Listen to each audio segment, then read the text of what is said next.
Muy buenos días, queridos amigos, bienvenidos al canal Tiempo y Atención, entrando en libertad, saliendo en libertad. Bienvenidos a una nueva charla con Jacobo Grinberg, con el cerebro consciente y en el espacio.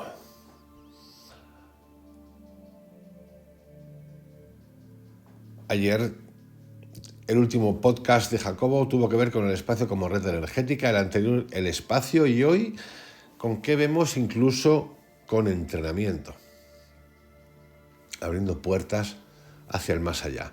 Si cada punto del espacio contiene información acerca de todo el resto y no somos capaces de ver más de un punto, ¿qué sucedería si nuestra visión fuese de un simultáneo ver todos los puntos? Seguramente el espacio cambiaría ante nuestros ojos. Podríamos verlo todo como un observador externo ve la piscina llena de agua en la cual un pez nada. Tan productiva sería nuestra visión que aprovechándola podríamos volar, como la capacidad perceptual de algunas tribus de indios del Amazonas o como los tibetanos. Estos últimos son capaces de solidificar espacio perceptual y de transformar pensamientos en realidades materiales.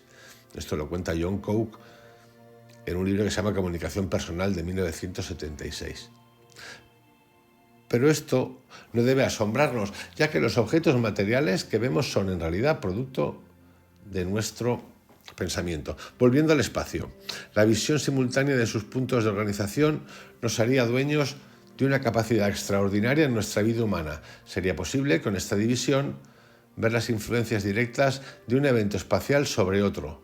En la actualidad, eso hacemos, pero en formas muy restringidas. Lo hacemos con solo una porción limitada del espacio. Una imagen clara en este sentido es la de ver un pájaro volando. Como ya vimos antes, si un animal se encuentra a 100 metros de nosotros y podemos ver su vuelo, quiere decir que este vuelo afecta el espacio que transectamos, modifica la organización de punto de espacio que toca nuestra retina y esa modificación lleva en sí la representación codificada del vuelo del ave. Por tanto, si somos capaces de percibir el efecto de una porción de espacio sobre otra y por ello de percibir la conexión entre ambas, ¿qué podría ocurrir?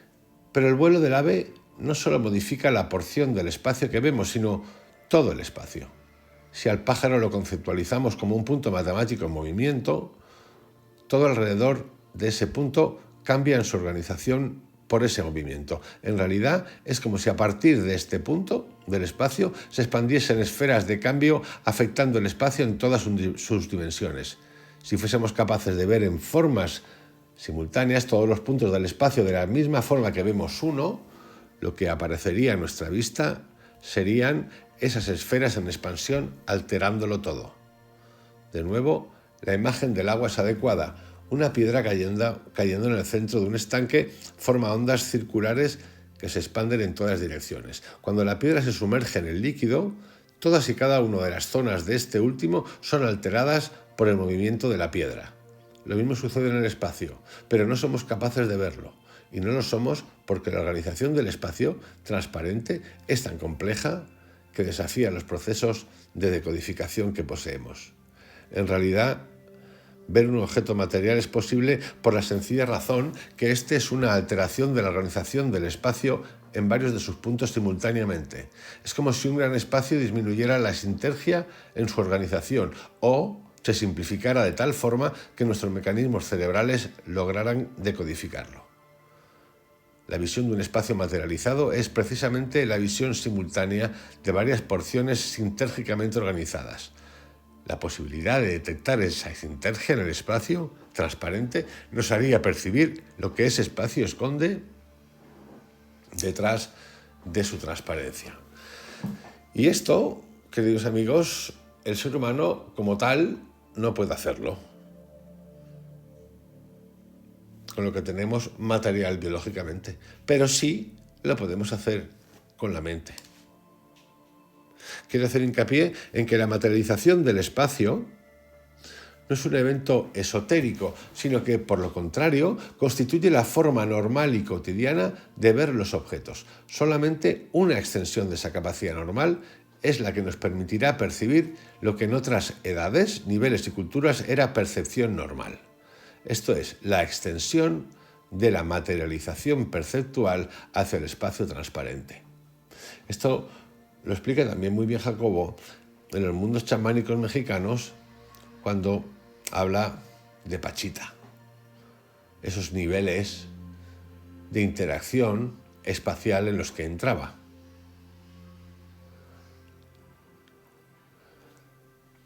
Al igual que ha contado aquí acerca del libro de John Coke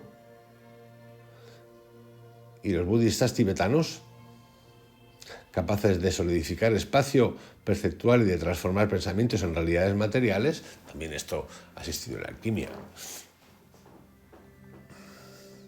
Todo eso requiere de un estado vibracional que trasciende nuestra biología.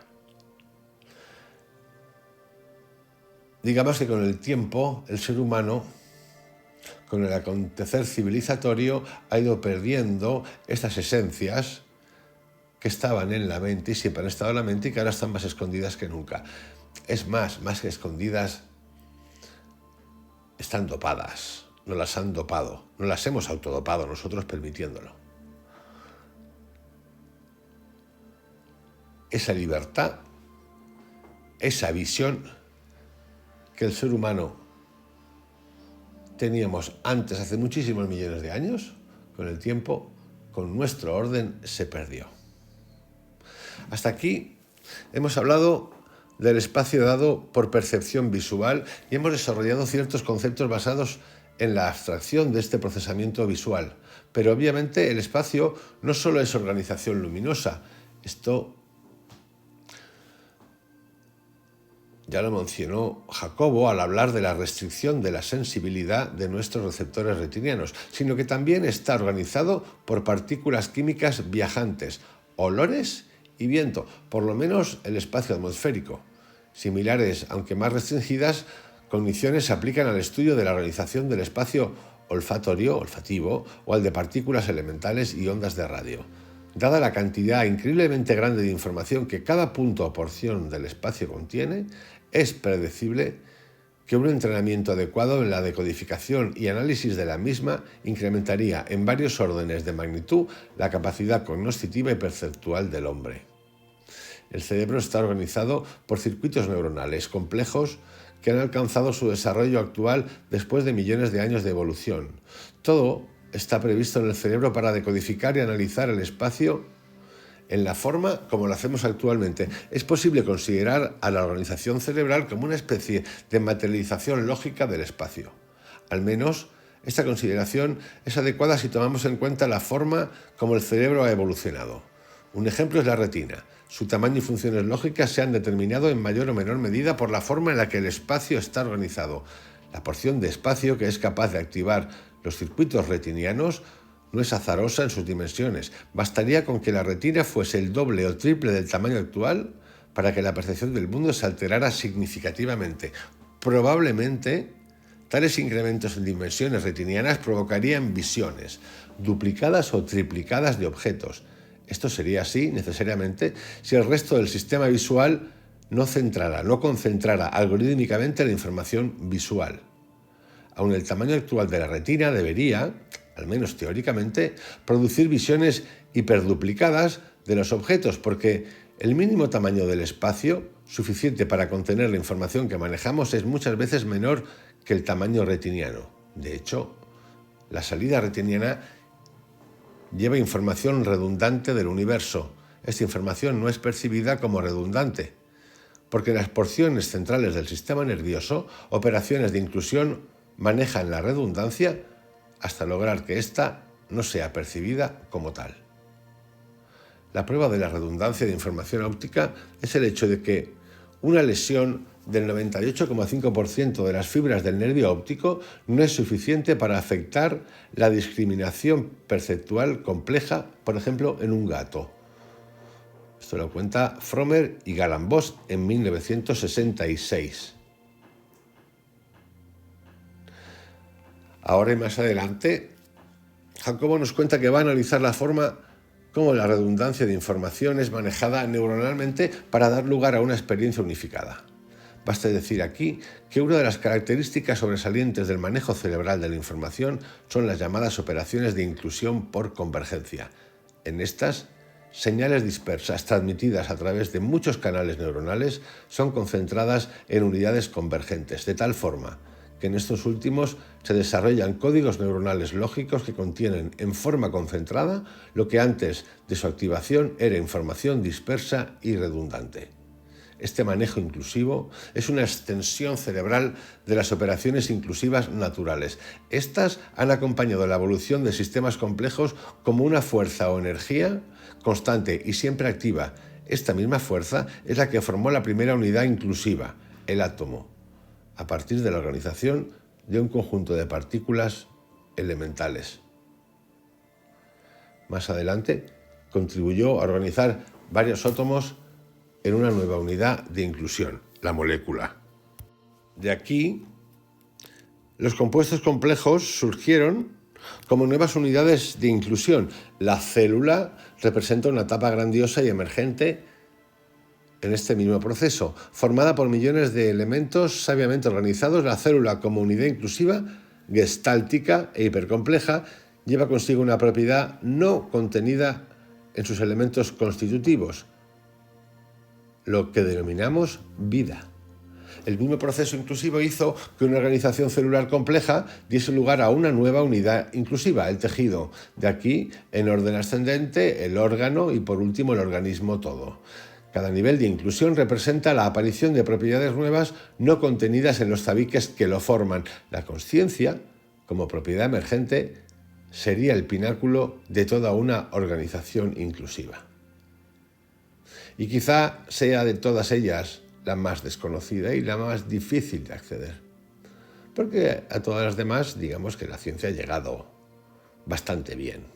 Curiosamente, el espacio muestra una organización inclusiva similar, aunque basada en diferentes operaciones. Cuando mencioné que un punto o porción del espacio contiene en una organización informacional compleja y en forma hiperconcentrada cantidades gigantescas de información, pensaba en este ordenamiento inclusivo cerebral y natural, trasladándolo a la organización espacial. Por ello, el cerebro puede considerarse como una materialización lógica de la organización del espacio. Es interesante especular acerca de una de las resultantes de las similitudes espaciales y cerebrales y sus transformaciones. Un patrón natural que implica una secuencia de eventos ordenados se produce en niveles diferentes en la actividad celular y en el procesamiento consciente de la información. Algo así como un continuo espacio célula-cerebro aparece como resultante de transformaciones dimensionales de contenidos lógicos. Esto ya lo sabían los escritores del I Ching, quienes encontraron una semejanza espectacular entre lo que sucede en la naturaleza y lo que sucede en la consciencia. La postulación de que todo esté interconectado dentro de una red energética mutuamente estimulada podría explicar tales semejanzas. Pensar por un momento en el libro que ha comentado Jacobo, el I Ching. ¿Cómo se llega a esa producción del I Ching? No hablemos ya de las interpretaciones. Ya veremos más adelante, nos dice Jacobo, que la postulación de un campo energético neuronal en expansión en el espacio podría explicar las relaciones mutuas entre actividad cerebral y organización del espacio. Por ahora, es suficiente afirmar que, a un nivel fundamental, todo está basado en lo mismo y todo es lo mismo, patrones energéticos en diferentes grados o niveles de organización. Patrones energéticos, ondas, vibraciones. Por eso tantas veces os he dicho, os he contado, os he hablado acerca de que a mí me da igual cómo perciba uno o vea lo que son ángeles, energías, no sé qué, dioses, animales. Para mí, todo y esa hiperconsciencia es una vibración y es energía. Y hay muchos tipos de vibración y muchos tipos de energía. Os dejo con Jacobo, os envío un abrazo gigantesco.